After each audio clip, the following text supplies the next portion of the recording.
Hi, everyone. Thank you for being here. And wallets, wallets, wallets. We're going to talk about how will the next generation of Web3 wallets look like. I'm pretty sure you have heard for the past 10 years or whenever Web3 started from, like, all about wallets. But I hope that today I can take you to a little bit of a different perspective.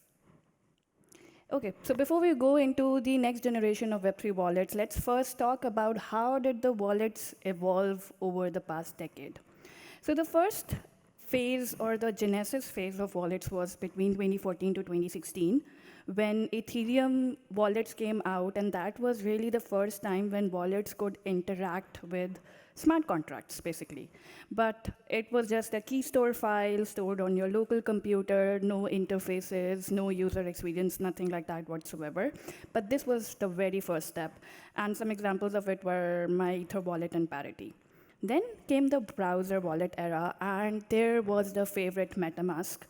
Browsers started having these extensions where they could inject Web3 object into the browser window, and from there, transactions and smart contract interactions could happen. This was when MetaMask actually started. But then, of course, end users need to think about seed phrases and backups and all of that stuff, which led us to the third phase, the multi-chain and mobile. New and new blockchains started coming into being other than Ethereum, so there was a need of having a wallet that could handle multi-chain and also mobile, because everything was going mobile first, and the first mobile wallet started coming into play. And that is when Argent, Coinbase Wallet, all of these wallets started coming into the market. 2021 to 2022 was all about bringing the next billion users on chain and onboarding the next billion users. And for that, we started focusing on user experience, social recovery, and things that are more relevant to a non-technical user. And that is when we started experimenting with Magic Link, Kenosis Safe, Web3 Auth, things like that. And the last 2 years have been all about account abstraction. So account abstraction is like CAS sponsorship, session keys, and it's basically, account abstraction opened a new modular approach where you could actually connect any module, any new functionality with the wallets. And that is where we started seeing embedded wallets like Privy, Dynamic, and this is where we feel like the user experience problem has more or less been solved. So if we kind of like make generations, from 2014 to 2020, we can call it the first generation of wallets of Wallet 1.0. And from 2021 to 2024, that's kind of like the Wallet 2.0. But what's next? What do you guys think is the next frontier of evolution? And that is what we are going to talk about.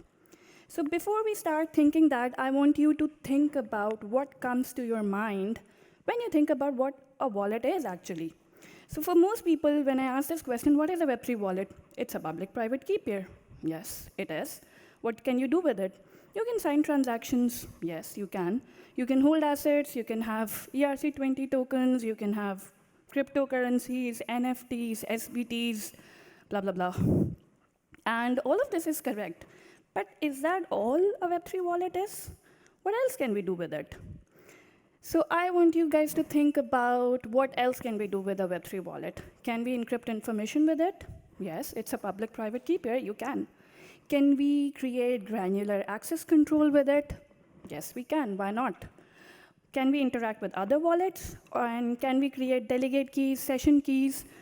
Basically, after account abstraction, a whole new paradigm has been opened, because now you can add different kind of modules with the wallet. So why limit your thought process to just that, okay, a wallet is a public-private key pair and can hold assets and cryptocurrencies? Why stop there?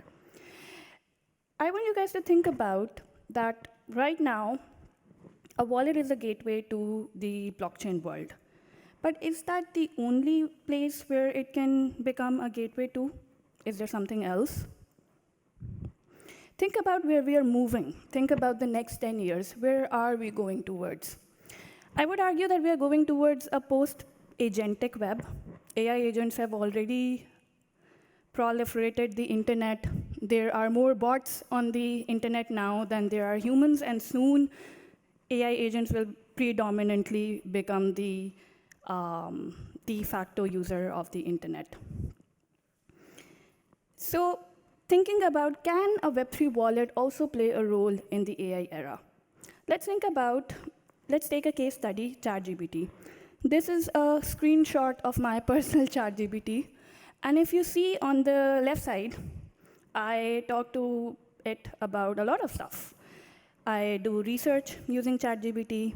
I do brainstorming. Some parts of this presentation were also brainstormed through ChatGPT. I ask for it for parental advice. I have a 2-year-old daughter, so I keep asking about, what should I buy for her, what's good for her learning, etc. And I also have health discussions. These are all the different contexts that we are talking, like normally a lot of people talk about a lot of different stuff with ChatGPT or other LLMs. And as we know it, the search is dead. I haven't used Google search for the past 6 months at least, and that's the case with most of the people. But the question is, if the internet is changing like that, what's happening with this context? There is an ongoing problem in the LLM space, and that is AI memory. What exactly in memory? So the way that these LLMs work is that your context is a fixed token size window.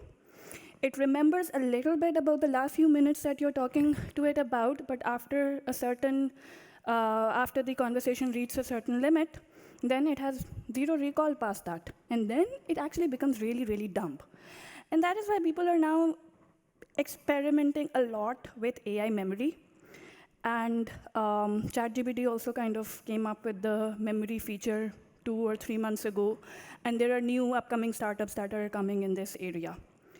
But I want you guys to think about, of all the conversations that you've had with ChatGPT until now, there are people that use ChatGPT as companions. There are people who use ChatGPT as therapist, as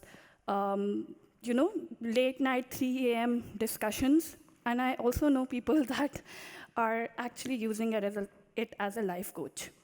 Now, this is the kind of information that we have never really put on the internet before. This is the kind of information that you were talking to your friends before, or maybe to your partners, and maybe not even to them, people who you are envious of, people who you're jealous of. I mean, if you really go down the Reddits and subreddits, you will see people are actually using LLMs for things that should never be out there.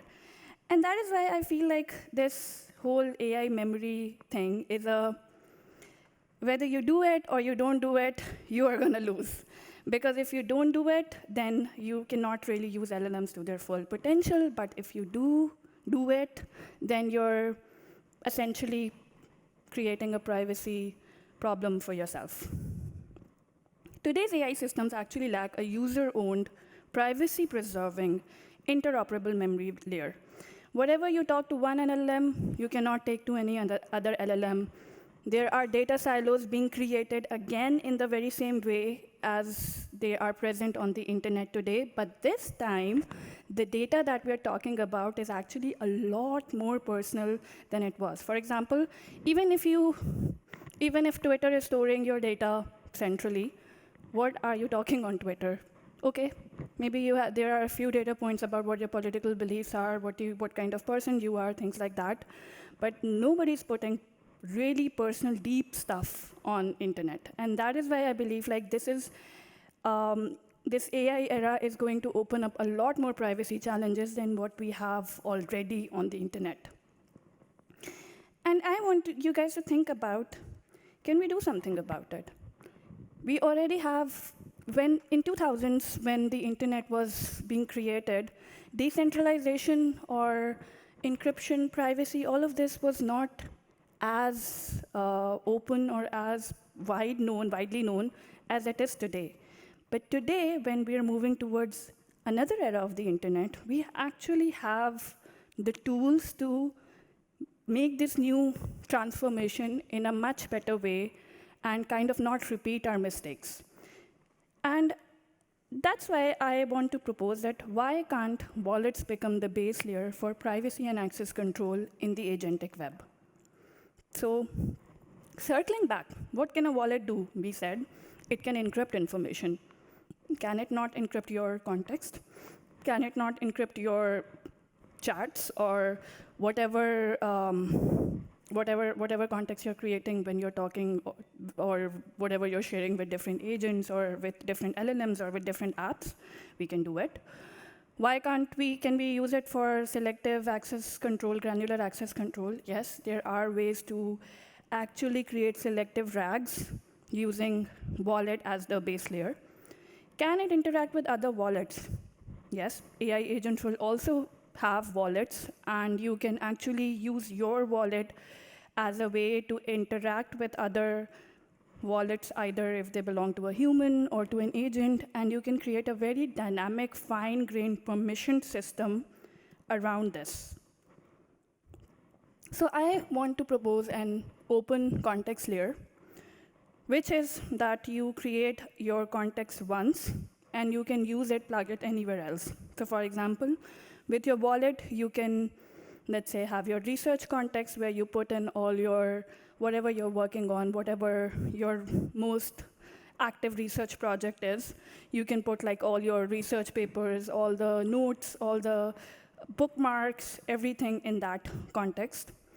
You can have your preferences. You can have your entertainment preferences. What kind of music do you like? What kind of movies? What genres do you want to, do you enjoy? You can also have like a memory bucket or a pool or a context, whatever you want to call it, in an interoperable way.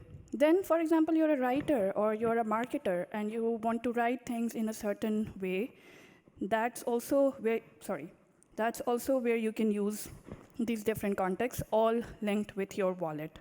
And then these contexts ideally should be reusable across different LLMs, different applications, different agents. There's already some work being done around this.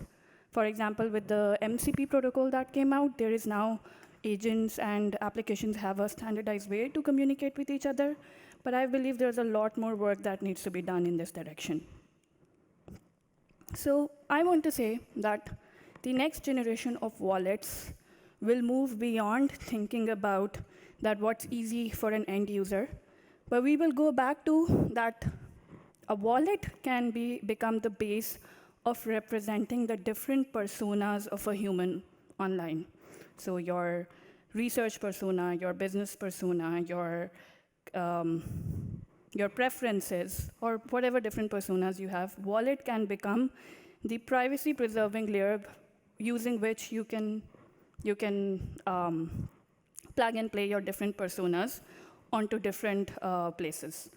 And ideally, if we do this, we can end data silos, because if we don't do it now, then in the next generation, the data that we're talking about is much more than your tweets or your political beliefs. That's it. Thank you.